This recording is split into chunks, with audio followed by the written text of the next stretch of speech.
Have you ever put in the grueling work, counting every single calorie, sweating it out, and finally hitting that target number on the scale, only to feel the absolute frustration of watching those hard-earned results just slip away? It is incredibly demoralizing. But today, we're going to break down exactly why this happens, and more importantly, how to understand it so you can finally stop the cycle. Seriously, think about it. You lose 5, 10, maybe even 20 kilos, only to realize a few months later that you've gained it all back. If you're nodding along right now, I really want you to know you are absolutely not alone here. So many people regain a significant chunk of the weight they lose. It's an incredibly common experience, and there are very specific biological and psychological reasons for it. Because the absolute truth of the matter is this: losing weight is one challenge, but keeping it off? That's an entirely different beast. We're going to dive into why maintenance is its own distinct battle, completely separate from the initial weight loss phase. Let's look at why this happens. Okay, let's jump right into reason one, the end date illusion. The biggest mistake people make isn't actually losing the weight itself. It's the mindset they have while doing it. We tend to treat dieting like a short-term project, right? We think, okay, I just got to do this strict routine for 3 months, and once I hit my goal, I'm done. But the reality is, healthy eating and regular exercise aren't temporary tasks. They're lifelong habits. Once you stop doing the specific things that helped you lose the weight in the first place, it's really only a matter of time before the scale starts creeping back up. Your goal shouldn't just be to lose weight for a season. It has to be building habits you can realistically stick with for years. Which brings us to reason two. Maintaining weight is a different challenge. Now, what's genuinely fascinating here is the biological plot twist. People always assume maintenance is going to be a breeze once the goal is hit.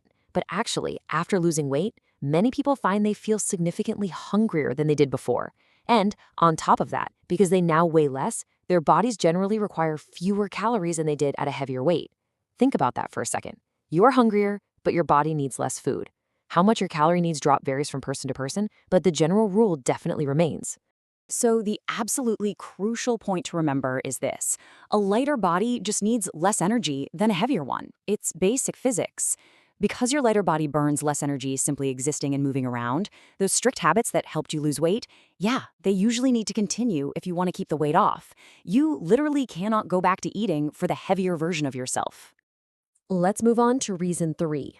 You lost muscle along with fat. This has everything to do with how you lost the weight, especially if you did it a little too quickly. If you drop weight rapidly, like through extreme crash diets, there are hidden costs.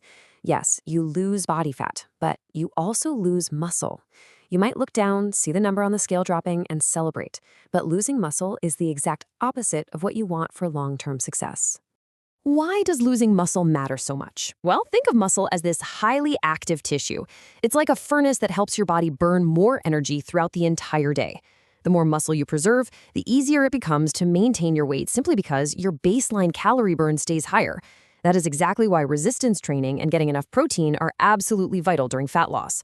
If you preserve or even gain muscle, that drop in calorie needs we just talked about is going to be much smaller.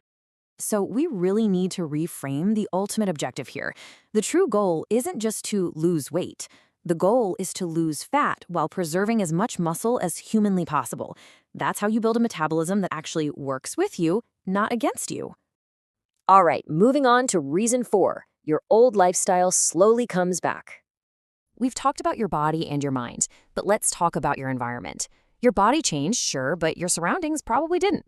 You're still facing those exact same office snacks staring you down every afternoon. You're going to the same weekend parties, opening the same food delivery apps, and hanging out with the same friends saying, oh, come on, one meal won't hurt. Because your environment hasn't changed, it's incredibly easy to just slowly, almost invisibly, slide right back into your old patterns. And that creates what I like to call the relapse snowball. It usually starts with a reward. You tell yourself, hey, I've lost 10 kilos, I totally deserve this cheat meal. And listen, there is absolutely zero wrong with enjoying your favorite foods, but the real problem starts when step one, that occasional treat, quietly becomes a weekend habit. Then it slides into a weekly habit, and before you know it, bam, you're at step four, right back in the exact same routine that led to the weight gain in the very first place. It's a firm but comforting reality check we all really need to hear. One meal doesn't make you gain weight, but repeated habits absolutely do. It's the slow, sneaky accumulation of those old routines returning that causes the scale to tick back up. Which brings us to reason 5. You stopped monitoring your progress. This is literally the key difference between those who regain the weight and those who keep it off forever. People who successfully maintain their weight, they don't wait until they've gained 10 kilos back to take action. They catch it early, usually when they've gained just 1 or 2. When they notice that tiny 1 or 2 kilo increase, they don't panic, and they definitely don't jump on some extreme crash diet. They just make small, realistic adjustments. Maybe they slightly reduce their portions for a few days. Maybe they make a point to get a few extra steps in, or they just make sure they're super consistent with their workouts that week. We're talking subtle tweaks here, not major overhauls. But you can only make those small tweaks if you're actually paying attention, right? Something as simple as weighing yourself once a week or just paying close attention to how your jeans are fitting gives you that awareness. It helps you catch weight regain in its earliest stages, long before it becomes a snowballing problem. Let's move into our closing, redefining success. If there is just one single thing I want you to take away from this explainer today, it is this absolute truth. Weight loss is temporary unless your habits become permanent. I really want you to take a second and let that sink in. Don't just set out with the goal to lose weight, because that's just a short-term project. Instead, aim to become the kind of person who naturally maintains a healthy weight. Because at the end of the day, the best diet isn't the one that drops the kilos the fastest. It's the one you can comfortably, happily continue long after you've reached your goal. I would absolutely love to hear your experiences with this. If you've ever lost weight and gained it back, what do you think was the biggest reason for you? Was it the unchanged environment, the end date illusion? Drop your thoughts down in the comments for me.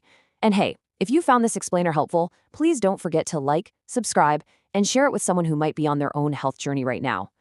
Thanks so much for joining me, and ask yourself today, what permanent habit are you going to start building tomorrow?